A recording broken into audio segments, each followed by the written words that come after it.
Vous avez besoin de concevoir une, formation, vous hésitez dans son écriture, vous ne voulez pas vous louper parce que c'est quand même quelque chose qui est, très important. Heu, vous ne savez pas vraiment, comment structurer votre travail, vous ne savez pas par où, commencer. Eh bien, je vous propose, moi, de commencer par l'écriture des objectifs de votre formation et j'ai pour ça, mis en place un outil, ad hoc que je vous propose de voir aujourd'hui, de découvrir et je vais aussi vous aider à comprendre comment finalement, je construis moi mes formations, grâce à cet outil ad hoc qui me fait, gagner, beaucoup de temps. La principale, chose à faire quand on veut construire une formation et notamment une formation digitale qui plus est, mais c'est vrai pour toutes les formations, eh bien, c'est donc de commencer par l'écriture des objectifs pédagogiques qui vont finalement être la traduction des objectifs stratégiques que va chercher à atteindre l'entreprise. Généralement, l'entreprise, alors que ce soit la vôtre ou que ce soit un commanditaire, si vous êtes un indépendant, l'entreprise va vous fournir un cahier des charges, va vous proposer de répondre à un certain nombre d'objectifs en termes de formation, mais pour l'entreprise, il s'agit d'objectifs stratégiques. Alors les objectifs stratégiques vont devoir bien sûr être modifiés, traduits, hein, c'est le rôle de l'ingénieur pédagogique ou du concepteur. Vous allez devoir traduire ces objectifs pédagogiques des objectifs stratégiques, pardon, de manière à ce qu'ils deviennent des objectifs, cette fois-ci non plus uniquement stratégiques, mais qu'ils répondent à la stratégie de l'entreprise et qu'ils puissent aussi être adaptés aux besoins de la formation pour les apprenants, c'est-à-dire que vous allez les transformer en objectifs pédagogiques. Alors vous allez donc voir un outil que j'ai, mis au point et qui me permet de gagner beaucoup de temps en écrivant en fait une seule fois, chaque objectif et cela jusqu'à l'écriture du script. C'est-à-dire que je vais écrire, mes objectifs de manière un petit peu pyramidale. Donc ici, vous voyez une partie de cet objectif sur l'écran. Vous pouvez voir tout en haut que j'ai, le titre de ma formation. Donc là, tout est noté. Alors j'ai, excusez-moi, voilà, comme ceci. J'ai le titre de ma formation donc qui est ici en haut. Voilà, et hop. J'ai à côté, un peu plus bas, je vais retrouver ici, l'objectif général. Donc là, il pourrait s'agir en tout cas, par exemple, eh bien de l'objectif stratégique de l'entreprise, qui a déjà été traduit là pour le coup en objectif, pédagogique. Donc là, j'ai l'objectif général de la formation que je vais, proposer, à mes apprenants et puis ici, on peut voir que j'ai, 4 objectifs, généraux, 4 objectifs pédagogiques généraux qui vont, eh bien, finalement être quelque part qui vont devenir les 4 étapes principales, hein, de ma formation. Et j'ai notamment également, ici à droite, les titres que j'ai rajoutés, puisque là, c'est plutôt le titre commercial que je vais donner à mes objectifs, de manière à pouvoir les traduire sur un programme de formation, par exemple, que cet outil-là, d'ailleurs, me permettra, d'éditer de manière assez facile. Et puis ensuite, une fois que j'ai fait cette première, ces premiers choix, eh bien, je vais pouvoir effectuer un découpage beaucoup plus fin, de mes objectifs pédagogiques et donc c'est, ce que je vous propose de voir ici dans cette vidéo, de voir comment je fonctionne, comment je commence à écrire, le détail de mes objectifs pédagogiques, comment j'écris mes objectifs généraux, puis mes objectifs opérationnels, avec autant d'objectifs spécifiques que nécessaire pour finalement décliner ensuite, vers les multiples activités que je pourrais proposer à mes apprenants. Donc je vous propose, moi, de voir ensemble comment tout ça fonctionne.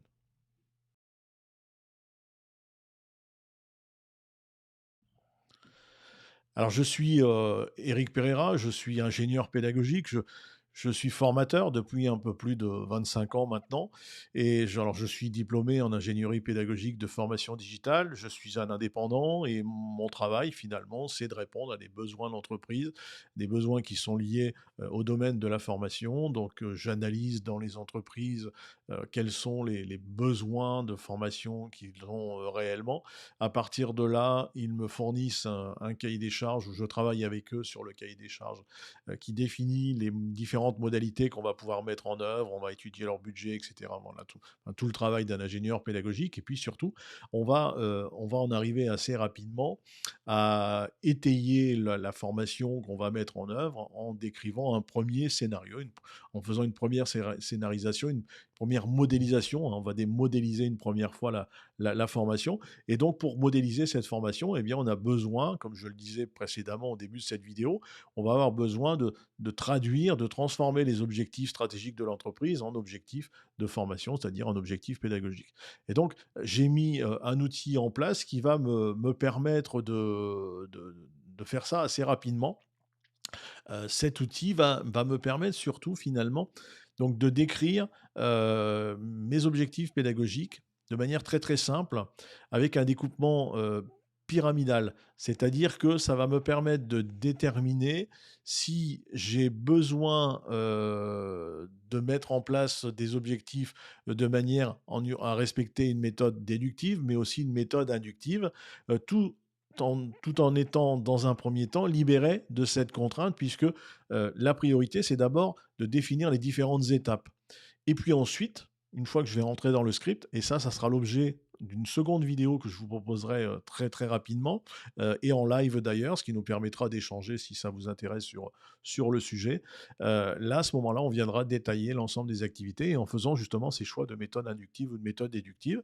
C'est-à-dire que tout va dépendre, du fait que vous allez déterminer, soit de la pédagogie par projet, soit de la pédagogie, éventuellement par projet ou pardon, hein, par problème, voilà, de la pédagogie par problème. Et donc, la différence, entre les 2, c'est que, soit vous proposez une étude de cas à vos apprenants, alors dans les grandes lignes, hein, soit vous leur proposez des études de cas et sur la base de ces études de cas, eh bien, vous cherchez à développer leurs compétences en les aidant à résoudre, cette étude de cas. Donc ça va leur imposer de faire de la recherche et cetera, ce genre de choses. Ou soit effectivement, vous travaillez, au travers de la pédagogie par projet et là, ça peut être un projet interne à l'entreprise pour laquelle vous travaillez, ce qui vous permet à la fois de gagner du temps parce que vous répondez à une problématique directe de l'entreprise qui existe déjà parce que l'entreprise a besoin de construire quelque chose de nouveau. Et dans le même temps, vous accompagnez tout en les formant, les personnes qui doivent produire répondre à cette production de projet, vous les accompagnez au travers de la formation. Donc vous les formez euh, à construire finalement leur propre projet, ce qui fait que quand ils arrivent en fin de formation, c'est très intéressant, dans de la formation pour adultes, vous avez effectivement développé de véritables compétences. Alors pour ça, bien sûr, il va être essentiel de respecter vos apprenants et donc, surtout une des priorités, c'est de vous assurer qu'ils soient en mesure d'atteindre les objectifs pédagogiques que vous leur proposez. Donc il va falloir penser à faire attention à chaque niveau, un peu en forme d'escalier, d'où, la descente pyramidale que moi je vous propose et que j'ai mis en œuvre et que j'utilise régulièrement. Et bien entendu, je vais faire référence, régulièrement à la taxonomie de Bloom puisque c'est moi, cette taxonomie de Bloom, qui va me permettre de structurer les verbes qui vont me permettre de définir mes objectifs pédagogiques en m'assurant d'être au bon niveau, ou en tout cas au niveau que moi, j'ai choisi. Alors cette taxonomie de Bloom, comme vous pouvez le voir ici, je l'ai réinsérée moi, dans l'outil que je me suis, créé parce que, eh bien comme tout le monde, j'ai pas une mémoire, aussi extraordinaire que ça, hein. Je suis aussi limité et donc comme tout le monde, j'ai besoin d'avoir cette référence régulièrement et donc, le nombre de verbes qui est ici sur le tableau n'étant déjà pas exhaustif, j'ai pas recherché le besoin de les apprendre par cœur, donc ça me permet d'avoir cette référence, donc c'est juste un onglet. Alors l'outil que je vais vous proposer, en fait, il a été construit dans l'équivalent d'Excel. Alors moi, je suis sur Mac, hein, mais on pourrait très bien le construire sur un outil de type Excel, même si visuellement, ça c'est probablement un petit peu moins sympa. Les outils Mac sont quand même assez sympas visuellement. C'est cet outil que je vous propose ici. Moi, je l'ai construit donc dans un fichier, de type Number, pour ceux qui connaissent Mac, hein, qui est donc l'équivalent d'Excel. Et dans cet outil Number, eh bien, je vais retrouver, l'outil tel que je vous l'ai proposé plus tôt, avec ici tout en haut, donc là où j'ai ma souris. Alors excusez-moi, j'ai mon iPad qui à chaque fois s'éteint, voilà. J'ai ici ma souris, tout en haut, qui va me permettre de retrouver, les différents titres. Donc là, je vais commencer par le titre, comme je vous l'ai montré précédemment. Juste en dessous, je vais pouvoir ici avoir, l'ensemble de mes objectifs pédagogiques, et je peux en détailler autant que je veux. C'est-à-dire que j'en ai laissé 4 pour la démonstration. Globalement, j'essaye de ne pas en mettre plus que 6.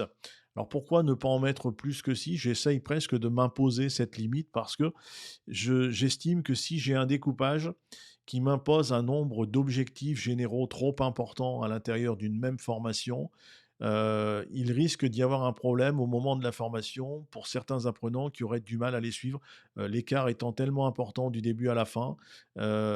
Si plus l'écart est grand, plus vous risquez de perdre des apprenants entre les 2. Et donc, je pars du postulat, qui se justifie ou pas d'ailleurs, hein, je ne cherche pas à justifier, quoi que ce soit ou à imposer quoi que ce soit, c'est juste mon avis. En tout cas, c'est comme ça que je me préoccupe de mes apprenants. Je pars du postulat que si une, formation, m'impose, parce que dans la réflexion, à un moment donné, ça peut m'imposer d'avoir plus que 6 objectifs généraux, je me dis: «Attention, là, il va falloir découper la formation en 2 et par exemple proposer un niveau, débutant et un autre niveau intermédiaire ou un niveau débutant et un niveau expert», par exemple. Voilà, on peut avoir 2 niveaux, presque opposés. C'est pas très grave selon les je vais dire les types de formations, ou le type de sujet sur lequel on travaille. Donc par contre, je m'impose, voilà, 6 au maximum, mais on pourrait très bien aller au-delà. Ici, pour cette formation que j'avais imaginée et que j'ai pas fini d'écrire d'ailleurs, hein, mais je m'en sers comme exemple pour cette vidéo. Cette formation, j'ai estimé que 4 objectifs généraux étaient nettement suffisants. Donc, ces 4 objectifs généraux, je vais les réécrire devant vous. Je vais vous montrer comment je fonctionne littéralement. Alors, je vais faire du copier-coller, bien sûr, hein, je vais prendre du temps. Donc, la première chose que je vais faire, c'est que je vais venir ici, en fait, tout simplement noter le titre de ma formation. Donc là, j'ai pas mis de titre particulier, j'ai juste renommé le titre de ma formation. Ça veut dire que c'est ce qui viendra à un moment donné quand je vais pouvoir exporter parce que je vais pouvoir exporter, bien entendu, ce document pour, en écrire un programme de formation. Une fois que je vais exporter mon document, j'aurai aussi besoin d'un titre de la formation. Donc, j'ai tout le temps là d'imaginer le titre de la formation qui pourrait, par exemple, ici, en l'occurrence, formation de e-formateur ou quelque chose qui pourrait ressembler à ça. Et puis là, donc là, l'objectif de ma formation, eh bien, il va être, de proposer à des formateurs, qu'ils soient capables, finalement, de transformer une formation présentielle. Donc là, la formation est clairement orientée pour des formateurs, notamment des formateurs indépendants, et en estimant que ces formateurs, mais aujourd'hui et notamment avec la crise actuelle, ont besoin de se transformer en formateurs digitaux, et alors qu'ils n'étaient pas nécessairement préparés à ça au départ. Et ça veut dire que ça demande bien sûr une certaine rigueur. Donc moi, je propose de les former, et donc du coup, je vais écrire mon objectif, et j'essaye d'écrire mon objectif de manière très structuré, c'est-à-dire que je pars du postulat que je fais une promesse à mes apprenants. C'est-à-dire qu'ici, l'objectif général de ma formation, comme je viens de l'écrire, c'est être capable de transformer une formation présentielle en formation multimodale. Mais je ne me dis pas, voilà, de quoi seront capables mes apprenants ou de quoi devront être capables mes apprenants à la fin de la formation. Je me dis littéralement, je m'impose littéralement de promettre à mes apprenants qu'à la fin de la formation, ils seront capables de transformer une formation présentielle en formation multimodale. Ce qui va me garder dans un coin de la tête, finalement, cette obligation, cette imposition de faire attention, de préserver mes apprenants tout au long de la formation pour qu'ils puissent suivre cette formation du début à la fin sans contrainte particulière et donc notamment avec un véritable accompagnement, puisque l'accompagnement est aussi fondamental, bien entendu, dans une formation. Donc ici, j'ai mon premier objectif général. Bien entendu, il est clair que, et par rapport à ce que je viens de dire notamment, mon premier objectif général, il est impossible à atteindre comme ça d'un claquement de doigts. C'est-à-dire que je ne vais pas faire une formation de bout en bout, sans étapes, et dire à mes apprenants, bah voilà, je vais tout vous expliquer d'un coup et vous serez capable de transformer une formation présentielle en formation multimodale. Donc là, ce que je vais faire, eh bien, je vais procéder à un découpage d'objectifs et je vais estimer quels sont et quel est le nombre d'étapes, celles dont je parlais avec la limite que je m'impose de 6, le nombre d'étapes dont ils vont avoir besoin. Alors vous pouvez tout de suite remarquer, parce que ça s'est affiché, vous pouvez tout de suite remarquer qu'ici, dans la partie la plus basse, et donc qui va consister à décrire la pyramide de mes objectifs dont je parlais tout à l'heure, eh bien j'ai déjà, et ça c'est un des points forts de l'outil que je me suis construit, parce que Je suis un petit peu paresseux, hein, comme beaucoup je vais dire de formateurs, mais ça n'engage que moi. Mais je suis naturellement un petit peu paresseux et je me dis que c'est quand même un peu dommage finalement de reproduire systématiquement 10 ou 15 fois, la même chose. Donc ce que j'ai fait, c'est que je me suis construit, cet outil, mais je me suis construit cet outil alors encore une fois, je rouvre mon iPad. Je me suis construit cet outil de manière à ce que, je puisse retrouver ici, vous voyez, l'objectif général que j'ai noté qui s'inscrit automatiquement et je ne l'écrirai dans toute l'écriture de ma formation, y compris dans l'écriture de l'accompagnement, de la phase d'accompagnement tutoral que je ferai un peu plus tard, eh bien, je ne le décrit cet objectif pédagogique qu'une seule fois et ça sera vrai pour l'ensemble de mes objectifs pédagogiques. Alors, il n'est pas ça n'est pas lié qu'à la paresse, hein, bien entendu, vous l'aurez peut-être compris, quoique, mais c'est surtout aussi, lié au fait que ça va m'éviter les erreurs. C'est-à-dire qu'en m'imposant de ne l'écrire qu'une seule fois, eh bien, ça m'évite de faire soit un mauvais copier-coller, un mauvais endroit, par exemple, ou soit simplement de le réécrire, manuellement, mais aussi avec certaines erreurs qui pourraient avoir, enfin une répercussion importante. Donc ici, je vais découper mes 4 objectifs, pédagogiques puisque là, je sais que j'en ai 4. Au départ, je pourrais en avoir un peu plus, hein, je me pose la question donc initialement, je ne sais pas finalement combien je vais avoir d'objectifs généraux et donc là, je me suis dit: «Bon, pour la pre une un des objectifs, une des premières étapes, pour qu'il soit capable de transformer une formation présentielle en formation multimodale, eh bien finalement, ça va être, tout simplement qu'il soit capable, eh bien de structurer les objectifs de la formation. C'est-à-dire que c'est un petit peu la première étape par laquelle je commence moi-même, celle que je suis en train de vous expliquer, dans l'utilisation de ce logiciel et puis, une fois qu'ils sont capables de structurer les objectifs de leur formation, eh bien j'estime qu'ils vont aussi devoir être capables de modéliser leur formation, c'est-à-dire leur donner une articulation. Également un petit peu finalement ce que je suis en train de faire et une fois qu'ils auront fait ça, bien, il va falloir bien entendu qu'ils fassent évoluer aussi leur support de formation, qu'ils ne pourront plus utiliser de la même manière dans le même contexte, hein. Le contexte va naturellement changer. Il peut aussi y avoir un passage de la formation présentielle, de la partie présentielle en classe virtuelle. Donc naturellement, les supports seront à revoir. Et donc j'ai estimé que bah, il fallait aussi qu'ils soient capables de revoir les supports et en améliorer l'efficacité parce que la formation en ligne, c'est bien, ça fonctionne bien. Les outils en ligne fonctionnent très bien, mais ils comportent aussi un certain nombre de freins qu'il faut savoir contourner. Et ça veut dire que là, il y a une révision naturelle des ressources hein, qui s'impose pour le formateur ou pour un passage plus traditionnel de la formation présentielle en formation digitale. Et puis, l'objectif numéro 4 que j'ai établi là pour cette formation, eh bien, ça va être d'être capable de tester divers outils digitaux en salle. Donc là, ça, c'est au travers de la formation, pour favoriser les interactions puisque les animations en salle peuvent aussi évoluer, peuvent aussi être digitalisées. Et donc là, je me suis dit, bon, voilà, pour une formation de base, 4 objectifs généraux comme celui-ci, le formateur qui arrive à faire tout ça est un formateur qui, pour moi, pourra déjà faire des choses très, très intéressantes, et il sera autonome à la fois dans la modélisation de son parcours, il sera autonome dans le choix dès qu'il va pouvoir faire des divers outils, il va être capable aussi de réviser ses supports, donc ça fait déjà beaucoup pour, une seule personne et j'ai trouvé que c'était, déjà nettement suffisant.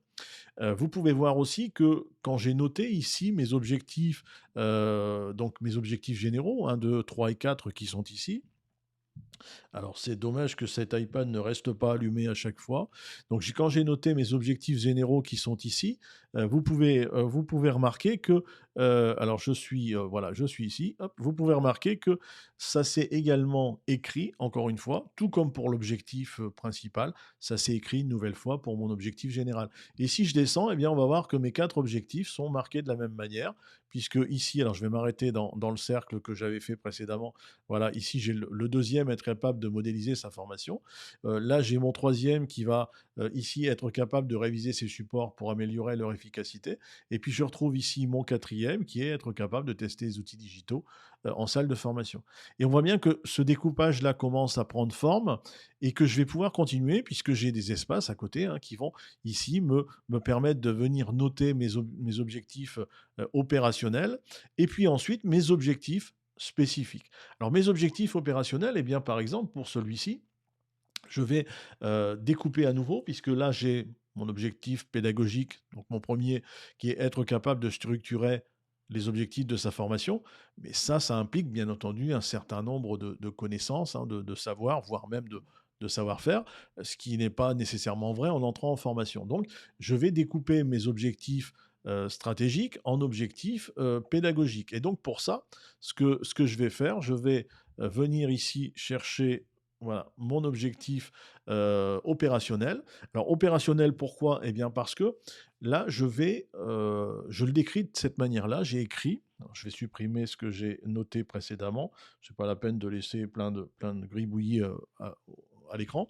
Donc ici, vous voyez, je l'ai mis en bleu. Alors j'ai mis dans des couleurs différentes pour que vous puissiez vous repérer à l'écran assez facilement.